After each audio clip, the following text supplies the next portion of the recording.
అర్థం లేని ఆరోపణలు, అర్థం లేని మాటలు, ఏదో మాట్లాడాలా, మేము ప్రతిపక్షము, దేశాన్ని ఉద్ధరించాలా, ఉద్ధరియమనే కదా అవకాశం ఇచ్చారు, అయిపోయింది, గమ్మున ఉండండి. ఇంకా అవకాశం వచ్చేవారికి ఎందుకు మాట్లాడతారు ఏవేవో పిచ్చి పిచ్చి మాటలన్నీ? ఏం దానివల్ల ఉపయోగము? మీరు సబ్జెక్ట్ తెలుసుకోకుండా ఎవడో బురద వేసేస్తాము, సమాజంలో ఎవడన్నా బాగా బతుకుతా ఉంటే వాని మీద బురద చల్లేస్తాము, వాడు దుడుచుకొని సావని, అంటే అది ఎంతవరకు కరెక్టు? కాబట్టి ఇవన్నీ ఎక్కడ కన్ఫ్యూజన్ లేదు. మీరు ఎవరైనా సరే బ్రహ్మాండంగా రావచ్చు. ఈ పేపర్లన్నీ మీరు ఒకసారి మీరు చదవండి. ఎవరో తోక వ్యక్తిని పట్టుకోవాలంట, ఏం వీళ్ళబ్బా చుట్టాలా మిగిలిన వాళ్ళందరూ? తోక వ్యక్తి అంటే తోక వ్యక్తి ఎవరు? తోక వ్యక్తికి ఇప్పుడు సంబంధం లేని మన ల్యాండ్ ఉంటుంది, అసలు మనకు సంబంధం లేకుండా నా పేరుతో ల్యాండ్ ఉంటుంది, నేను లేకుండా నా కొడుకు రిజిస్ట్రేషన్ చేపిస్తాడు ఆ ల్యాండు.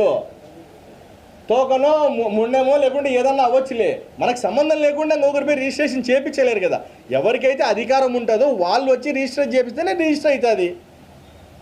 సరే మీకు లేదు, గౌరవ కోర్టు మీద మీకు కోపం ఉంది, పోరాడండి. ఎవరు వద్దన్నారు? క్లియరెన్స్ ఇస్తే వాళ్ళు, ఇవ్వకపోతే వాళ్ళని కట్టమనే చెప్తాము. చారిటీకి మనకేం సంబంధం? డబ్బు కట్టద్దు మీరు, ఆ డబ్బు మేము కడతామని చెప్తామా? లేకుంటే లేదు మేము అధికార పార్టీలో ఉన్నాం మేము మాఫీ చేస్తామని చెప్తామా? చట్టం ఏదైనా సరే చట్టం పని చేసుకుంటా పోతుంది. మన పాత్ర ఏంది? మనం లీజుకు తీసుకున్నాం. లీజు తీసుకున్న తర్వాత ఇక్కడి నుంచి మనకి ఏదైనా సరే పూర్తి బాధ్యత మనది. గతంలో ఏం జరిగిందనేది చారిటీకి సంబంధించిన వాళ్ళు చూసుకుంటారు తప్ప మనకు సంబంధం లేని విషయం కదా. అది కూడా కోర్టు ఆర్డర్ వచ్చింది, కోర్టు ఆర్డర్ అనుగుణంగానే మన వీళ్ళు ప్లాన్ ఏదైతే ఉందో వీళ్ళు అప్లై చేసినారు, ఆ ప్లాన్ కూడా వచ్చింది.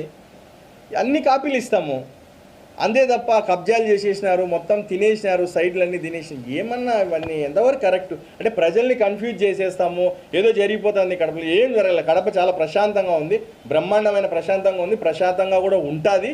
దానికి మేము హామీ ఇస్తున్నాం, మీరేం ఇబ్బంది లేదు. ఇప్పుడున్న నాయకత్వంతో ఎమ్మెల్యే గారి ఆధ్వర్యంలో కడప నియోజకవర్గం చాలా బ్రహ్మాండంగా ఉంది. మీరేం కన్ఫ్యూజ్ అవ్వద్దండి, చాలా బాగుంది. మీరు ఈ అల్లర్లు చేసి లేనిపోని గొడవలు సృష్టించే ప్రయత్నం చేయకండి. ఎందుకంటే కడప ప్రశాంతమైన నగరం అని వాళ్ళు కూడా చెప్తే విన్నాను, నిన్నాడో చూసిన. ప్రశాంతమైన నగరమే కడప. ఎందుకంటే మీరు ఇట్లాంటి పనికిరాని పనులన్నీ చేయబట్టే కడపని ప్రశాంతత పోగొట్టే పరిస్థితులు తీసుకొస్తున్నారు. ప్రశాంతత పోవాల్సిన అవసరం లేదు. కాబట్టి ఎవరి పని వాళ్ళు చేసుకుందాం బ్రహ్మాండంగా. మీ పని మీరు చేసుకోండి, మా పని మేము చేసుకుంటున్నాము.